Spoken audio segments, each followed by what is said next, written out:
Olá,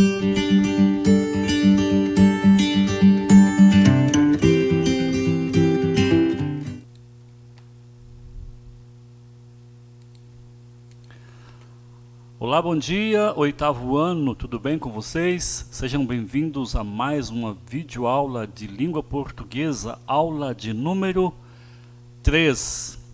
Ok? Eu aqui, vocês aí, educando com qualidade, cuidando de verdade e juntos somos fortes. Muito bem, pegue o seu material, o seu livro didático, e vamos dar sequência à nossa aula de número 2. Vamos dar uma repassada naquilo que nós estamos estudando. Lembrando que estamos falando de dissertação escolar e trabalhamos também a questão da transitividade, né? Os verbos transitivos, intransitivos, complementos verbais, e também trabalhamos a regência de alguns verbos. Muito bem. O tema da nossa aula de hoje vamos lá na página 19, dissertação escolar. Dissertação escolar. Ok? Nós temos aqui um texto, uma dissertação escolar a respeito de um projeto em Mossoró, uma cidade lá do Rio Grande do Norte. E se falando em dissertação escolar, temos que lembrar o seguinte, voltando lá na página 11, no exercício 29, lá na página 11, exercício 29, nós temos lá o seguinte relato, só lembrando vocês. Quais as características principais da dissertação escolar? É importante que eu saiba quais as suas características. A principal delas qual é? A manutenção do tema ao longo de todo o texto. Então, quando você vai dissertar, você tem a sua situação, problema, você tem o seu tema, tem o seu assunto, tem a divisão, né, começo, meio e fim, divide-se, claro, em parágrafos. E se nós pegarmos aí como exemplo o texto da página 8, exercício que você já fez, mas eu quero apenas retomar as características de uma dissertação escolar. O que eu tenho que saber? Durante a minha dissertação, eu tenho que sempre manter o tema. Eu tenho que sempre trazer para o meu leitor aquilo que nós estamos discutindo, ou seja, a minha situação, problema. Se você pegar, por exemplo, o texto que nós mencionamos da página 8, ele tem 7 parágrafos. E nos 7 parágrafos, você já preencheu a tabela aí da página 11, né? Exercício 29, eu tenho certeza que você já fez. Aí nós temos em todos os parágrafos a autora do texto, ela traz o assunto que está em pauta, ela traz à tona, ela comenta. Então, por exemplo, no primeiro parágrafo ela fala o quê? Do trabalho infantil, que é o texto. Já no segundo ela fala da consequência do trabalho infantil. No terceiro ela fala das pessoas que empregam essas crianças e assim por diante, né? No quarto ela fala das pessoas que compram os produtos vendidos por crianças. E assim, no quinto, sexto, né? No quinto ela apresenta a sua tese, né? Para resolver a questão do trabalho infantil.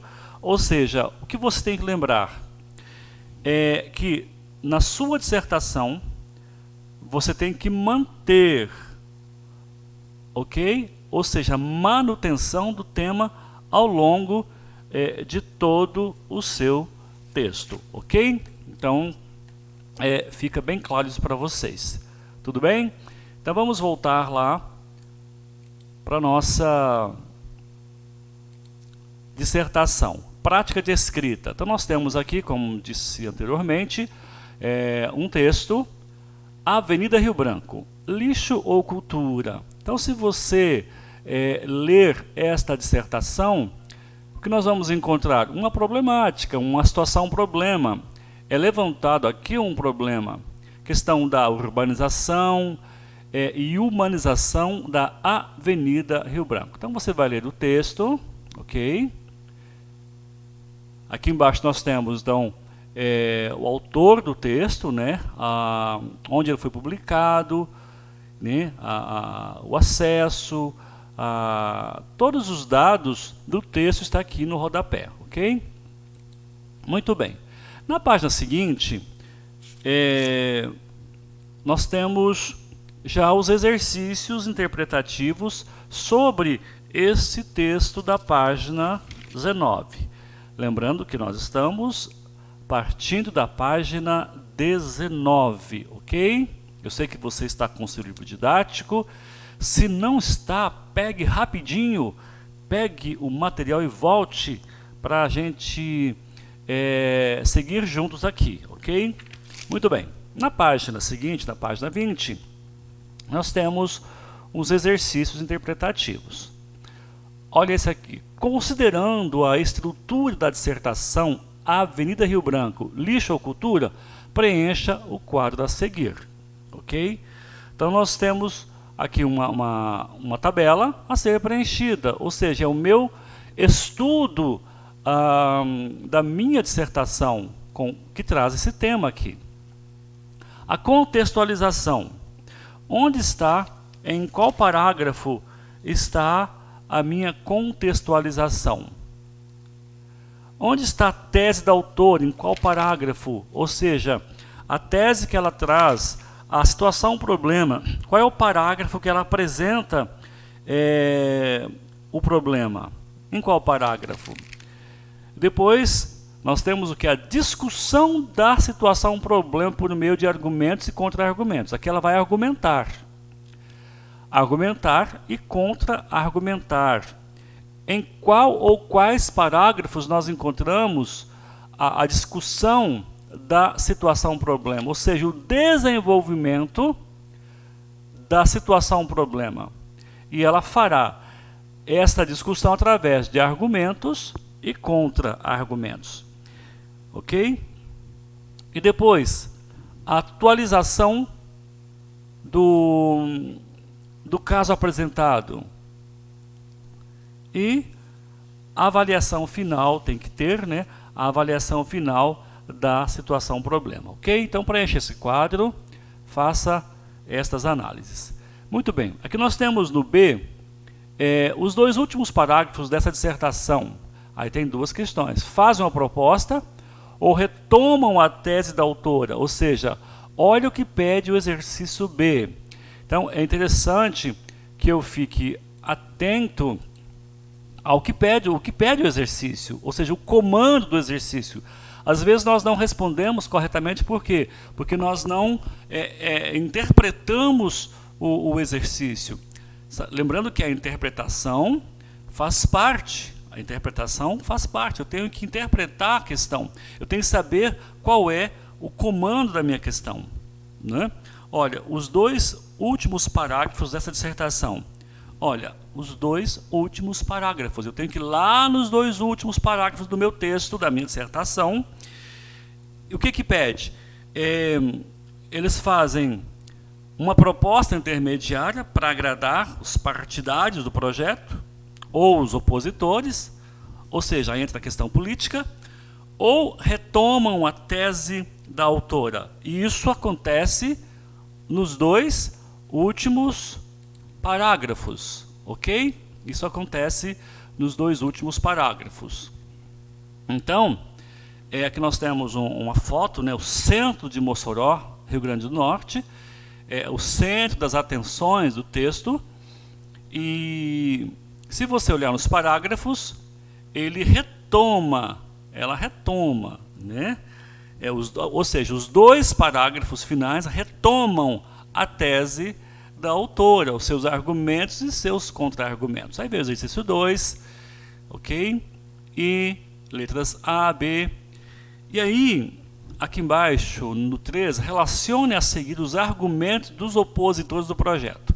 Bom, se eu trago um projeto, eu trago uma situação, um problema, eu vou dissertar. Claro que existem agora os argumentos das pessoas que são contrárias, né, dos opositores, pessoas que não concordam com o meu projeto, com minha proposta para a minha cidade, de repente, para o meu estado, para o meu país. Quais são os argumentos que os opositores apresentam aqui para contra-argumentar a autora do projeto? Ok? Então você vai ter que ler novamente o texto para descobrir quais os argumentos. E você coloca aqui, são 5 argumentos. Vem o exercício 4. E aí nós vamos seguindo, né? Nós temos na página seguinte, página 21, exercício... Temos na página anterior ainda, na página anterior, o exercício 4, né? O exercício 4. Aí sim, na página 5, ou melhor, página 21, exercício 5. Agora vem o que? Associe os argumentos dos opositores do projeto aos contra-argumentos da autora. Então nós vamos fazer a associação, né? Do argumento do opositor e o contra-argumento da autora. Então o que ela diz? Aqui, ó, o trânsito vai ficar muito intenso e provocar acidentes graves, né? A avenida perderá sua tranquilidade por causa do barulho. Aqui nós temos um contra-argumento do opositor. Ele diz, olha, a avenida vai perder sua tranquilidade por causa do barulho. Aí nós temos o contra-argumento, este aqui é o argumento do opositor, certo? Logo abaixo eu tenho o quê? O contra-argumento da autora. O que ela diz? Ela diz, não, ó, aquele espaço estava sendo entregue aos marginais e servindo de depósito de lixo, dando a impressão de uma cidade feia e mal cuidada. Então esse é o contra-argumento. Então nós estamos aqui fazendo a associação, né, ó, do 2, o argumento do opositor, ele diz que a avenida vai perder a tranquilidade por causa do barulho. E aqui ela disse, não, olha, o espaço estava sendo entregue, então vamos mudar isso aqui. Então faça o quê? As associações dos argumentos dos opositores e o contra-argumentos da autora. Muito bem? Então nós seguimos aqui, exercícios, ó, letras A e B, letras A e B, exercício 6, pode ir verificando. Aí nós temos na página seguinte, exercício, ou aqui ainda na página 21, exercício 7, para fazer análise de como os parágrafos são relacionados, ok? Aí você vai estudando, você vai fazendo a atividade. A atividade que surgir dúvida, nós vamos tirá-la, ok? Você pode nos procurar, muito bem? Ok. Vamos aqui ao exercício 8 da página 22. É o critério para avaliação da dissertação. Muito bem? E na página, aqui ainda na 22, nós temos projeto de escrita, é a parte prática, ok? Então, nesta sessão, propomos que você escreva uma dissertação escolar posicionando-se contra o discurso de ódio, ok? Então, aqui nós temos todo um processo de preparação de uma dissertação, ok? Aqui nós temos o Code QR, temos informações interessantes.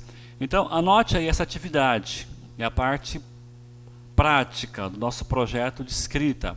Então, tem aqui o tema, e depois nós vamos colocar mais detalhes lá no grupo. A preparação, e depois a produção em si, como fazer esta produção, ok? Então, está aí. Nós vamos Aí na página 24, pessoal, página 24, o exercício aqui, né, na página, ainda na 23, nós temos exercícios 14, 15 até o 19, e na página 24 nós temos então o exercício 20, uma avaliação aqui, um quadro para ser avaliado, ok? Olha o que pede. A contextualização apresenta todas as informações necessárias para que o leitor entenda qual é a situação do problema, e você vai, sim ou não, você vai fazer a análise. Aqui no 21, né, nós temos ainda para você revisar e reescrever sua produção, e temos o organize as ideias. Aqui a gente volta então na questão da classificação dos verbos quanto à transitividade. Aqui você vai colocar, por exemplo, complete esse quadro sobre a regência verbal. Ok, classificação dos verbos quanto à transitividade. Por exemplo, verbo intransitivo. Como que você define? Verbo que sozinho constitui o predicado. Vamos inverter aqui. Definição. Verbo que constitui sozinho o predicado. Qual é? Aí você vem para cá. É o verbo intransitivo. Verbo que exige um complemento sem preposição, né? Qual é? Aí você coloca aqui. Muito bem. E aí nós temos o nosso hora de estudo, na página 25, né? Cadê onde está? Organiza as ideias. E na sequência nós temos na página 25 o hora de estudo. Muito bem. Nós vamos finalizar por aqui. Nós fomos até a página 26. Nós vamos deixar lá no grupo então algumas propostas de atividades. E espero que vocês tenham compreendido esta aula de hoje. E na próxima aula nós vamos fazer uma correção de exercícios do nosso caderno de atividades sobre transitividade verbal e também sobre regência verbal, ok? Nós vamos fazer uma aula com vocês para correção destes exercícios. Tudo bem? Tenham bons estudos e qualquer dúvida, nos procure para que as suas dúvidas sejam sanadas. Pessoal, por gentileza, não deixe acumular atividades, tá? Não deixe atrasar as suas atividades. Vamos focar no nosso estudo, porque daqui a pouquinho vamos ter já a nossa primeira avaliação do segundo bimestre. Então é importante que você esteja atualizado com as suas atividades. Tudo bem? Um grande abraço e até a nossa próxima aula. Tchau, tchau.